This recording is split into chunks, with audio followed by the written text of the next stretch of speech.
There was a lady that was traveling back home from a business trip that she had been on. She went into the gift shop at the airport and she bought a newspaper and some chocolate chip cookies. She sat down at an empty table, opened up her newspaper and began to read while she waited for her plane. A young man came to the waiting area and took the seat across from her at the same table. While reading, after glancing at the young man, she reached out for one of the chocolate chip cookies from the middle of the table and popped it into her mouth. She reached out to get another cookie, and she noticed that the bag had been moved as she continued to eat and to read. Then she heard the crinkling of the cellophane bag, and she looked up and she saw the young man sitting across from her taking the last chocolate chip cookie out of the bag. From her perspective, she couldn't believe and was appalled at the lack of manners of this young man, the lack of courtesy, and she glared at him across the table with all of her anger. He seemed embarrassed and broke the cookie in half and offered her half of it. Upset, she got up and she moved to the other side of the waiting area and continued to brood over the actions of this young man until the flight. And she reached into her carry-on bag for a pen and noticed her unopened bag of chocolate chip cookies.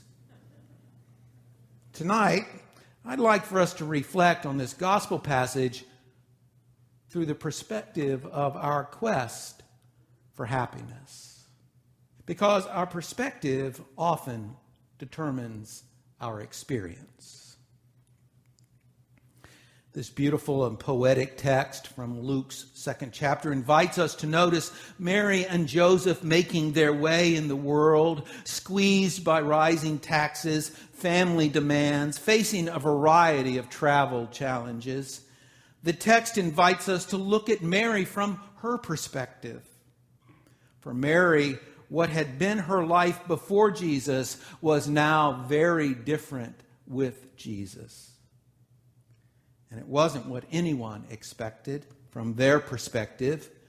Mary endured a rough, slow ride on a donkey. There were no reservations made for a night in Bethlehem. There were no doctors waiting to deliver a baby. And guests had been invited without the knowledge of the arriving family.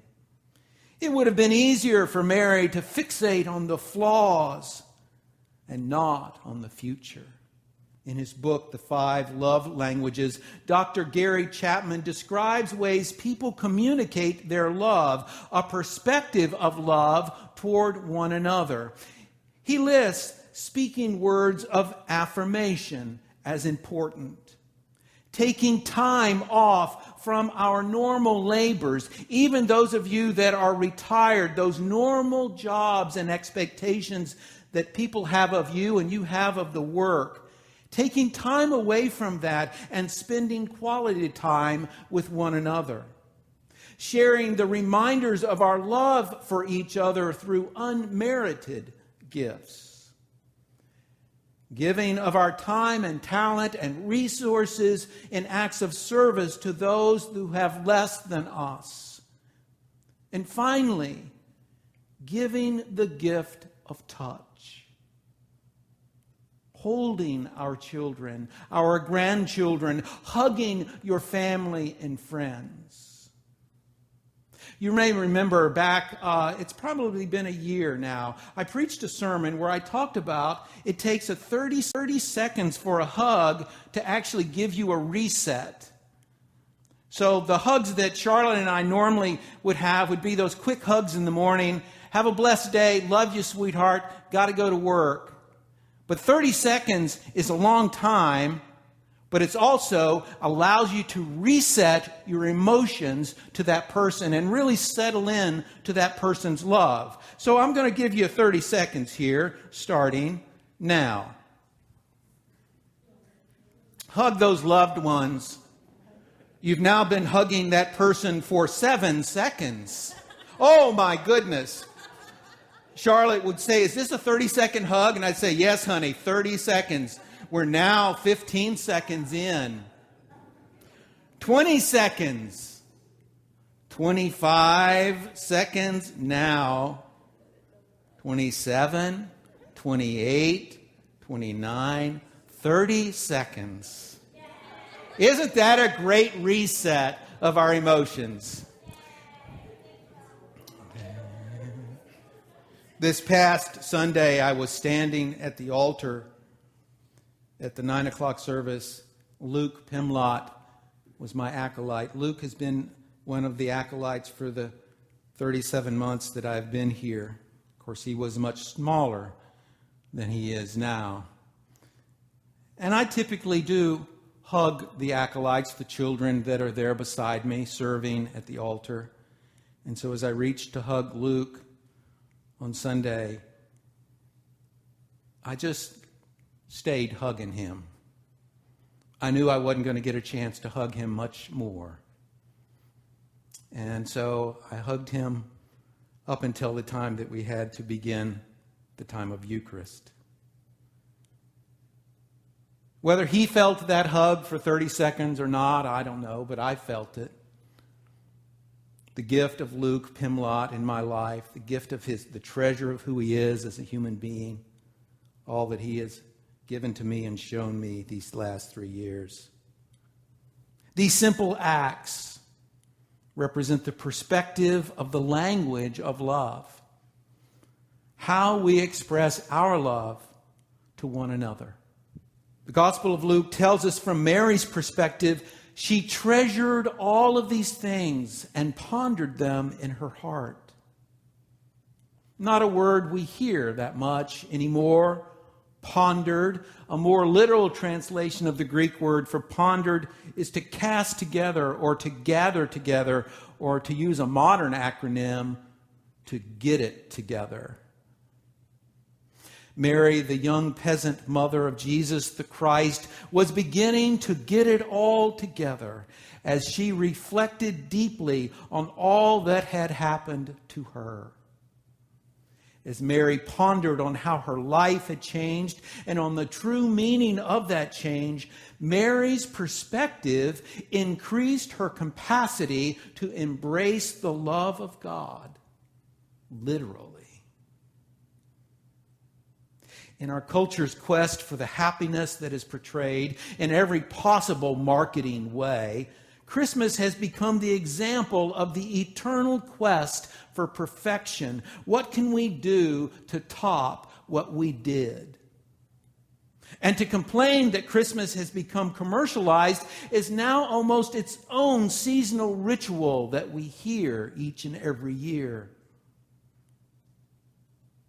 But I think what we have historically wanted is most of this time of the year we connect with some sort of idealized past. Something that happened long ago that we're trying to recapture and to place into the now.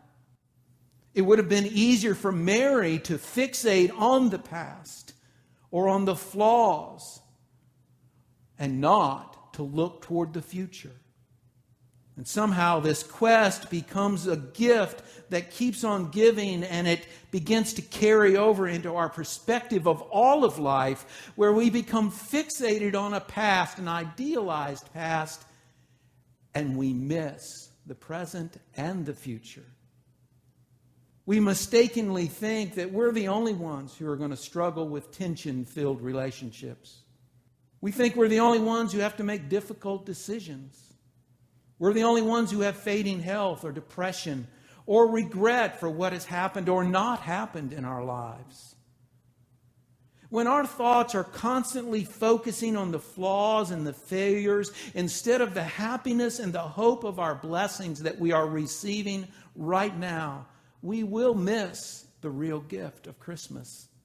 So tonight we've gathered here away from the pace of the planet for a moment to slow down and embrace the sense of mystery and wonderment, to ponder the gift, to take the time to gather all our thoughts together, to reflect on what we can be to each other, the seeds of faith that we can plant and nourish, to ponder the blessings of this life, and hopefully to look at our perspective of life. long, long ago, in a little town just down the hill from Jerusalem, God became a person like us, but also unlike us. In the most imperfect of circumstances, God became close at hand for us to truly know how God loves us all. In all of our imperfections, yet beautifully created perfectly. On this Christmas Eve, may the same perspective of love that filled the hearts of Mary and Joseph and the shepherds begin to change and fill our hearts tonight with true and lasting peace and joy. As we get it together, may we all take the time to ponder life's joys, life's blessings, and treasure them in our heart.